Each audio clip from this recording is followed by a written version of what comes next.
અને હવે વાત કરીશું દિલ્હીમાં ભાજપના રાષ્ટ્રીય અધિવેશનની।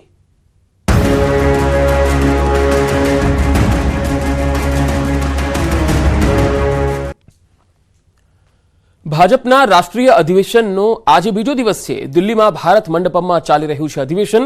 લોકસભાની ચૂંટણી પહેલા ભાજપની મહત્વની બેઠક છે। પીએમ મોદી આજે અધિવેશનમાં સંબોધન કરશે। બપોરે 12:35 કલાકની આસપાસ પીએમ મોદી અધિવેશન સમાપન સંબોધન કરશે। દેશભરના પાર્ટીના 11,500 પદાધિકારીઓ પણ જોડાયા છે। આ વખતે લોકસભાની ચૂંટણીમાં 400 ને પાર સીટ મળે તેવો લક્ષ્યાંક પાર કરવા ઉપર ખાસ ફોકસ કરવામાં આવ્યું છે।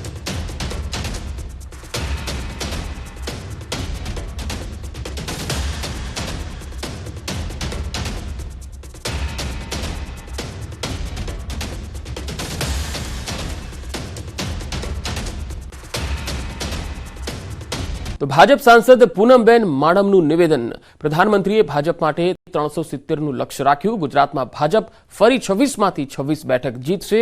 370 બેઠક જીતવા કાર્યકર્તાઓને કામે લાગી જવા કર્યું આહવાન। આજ ડોક્ટર શ્યામાપ્રસાદ મુખર્જીને સાચી શ્રદ્ધાંજલિ હશે। કલમ 370 હટાવવા માટે જ મુખર્જીએ આપ્યું હતું બલિદાન।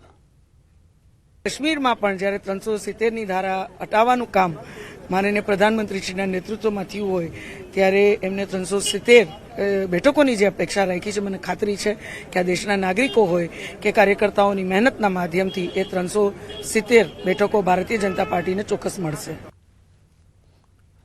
પ્રેમ જાળમાં યુવક સાથે 96 લાખથી પણ વધુની ઠગાઈ થઈ ગઈ। સુરતના વેડ રોડ વિસ્તારમાં અજીબો ગરીબ કિસ્સો આવ્યો।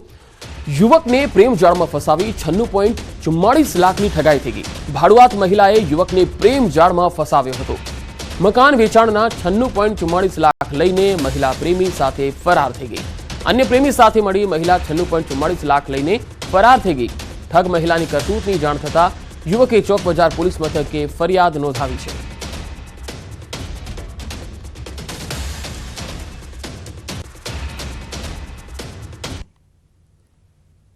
તો આ તસવીરોમાં જોઈ શકાય છે કે આખો આ મામલો જે છે એ સીસીટીવીમાં પણ કેદ થયો। ભાડુઆત મહિલાએ યુવકને પ્રેમ જાળમાં ફસાવ્યો અને 96 લાખથી પણ વધુની અમાઉન્ટ લઈ અને આ મહિલા તેના પ્રેમી સાથે ફરાર થઈ ગઈ। સુરતથી સંવાદદાતા કીર્તિશ પટેલ જોડાયા છે। કીર્તિશ, આ ભાડુઆત મહિલા કોણ હતી અને કેવી રીતે તેણે આ યુવકને પ્રેમ જાળમાં ફસાવ્યો? બિલકુલ પંકજ, સુરતના વેરો વિસ્તારની ઘટના છે જ્યાં પ્રેમિકાનું મોટું કારસ્તાન સામે આવ્યું છે।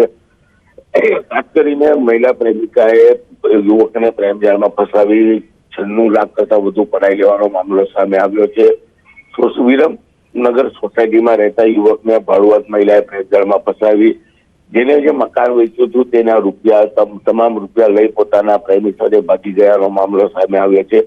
પોતે છેતરાયા હોવાનું માલુમ પડતાની સાથે આ યુવક સુરતના ચોક બજાર પોલીસ મથકે પહોંચી જઈ આ લૂંટેરી પ્રેમિકા વિરુદ્ધ ગુનો દાખલ કરાવ્યો છે।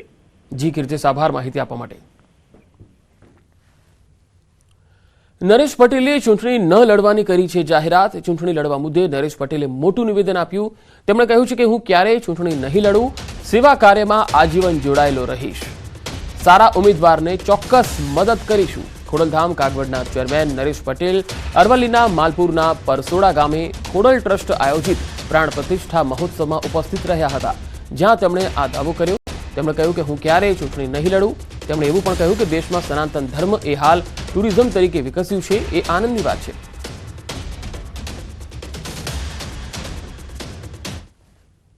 સેવા ટ્રસ્ટ દ્વારા મા ખોડલની પ્રાણ પ્રતિષ્ઠા આજે પૂર્ણ થઈ છે અને ખૂબ જ સારું મોટી જગ્યાની અંદર સેવાના કાર્યો કરવા આવે જવાના છે, ત્યારે આખી ટીમને લાખ લાખ અભિનંદન આપું છું અને જેટલી સર્વે સમાજની સેવા થાય એના માટે તત્પર્ય એવી સૌને વિનંતી કરું। નરેશભાઈ તો ચૂંટણી નહીં લડે, હવે સેવાના કાર્યોમાં લાગી ગયા છે।